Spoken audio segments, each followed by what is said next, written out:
ಭರತ, ರಾಮ, ಲಕ್ಷ್ಮಣ, ಭರತ ಶತ್ರುಘ್ನರು ಪ್ರವರ್ಧಮಾನಕ್ಕೆ ಬರ್ತಾರೆ. ಬೆಳೀತಾ ಬೆಳೀತಾ ಪ್ರವರ್ಧಮಾನ ಅಂದ್ರೆ ಬೆಳವಣಿಗೆ ಆಗೋದು. ನೀವು ಇದ್ದಂಗೆ ಇರ್ತೀವಿ, ಬೆಳೆಯಿದೆ, ಅದೇ ಪ್ರವರ್ಧಮಾನ. ಈಗ ನೀನು ಇದ್ದ ಮನೆ ಸಣ್ಣ ಹುಡುಗದಾಗ ಹಂಗೆ ಇದ್ದೆ, ಸಣ್ಣ ಹುಡುಗದಾಗ ಹಂಗೆ ಇದೆಯಾ, ಬೆಳೆದಿಲ್ಲ.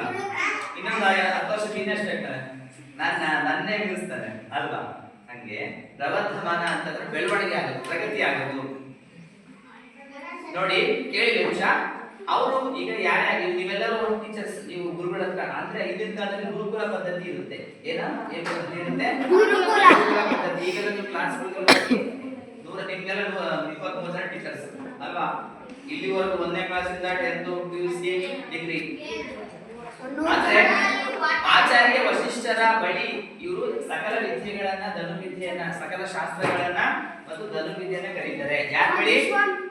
ಆಚಾರ್ಯ ವಶಿಷ್ಠರಲ್ಲಿ. ಯಾರಲ್ಲಿ?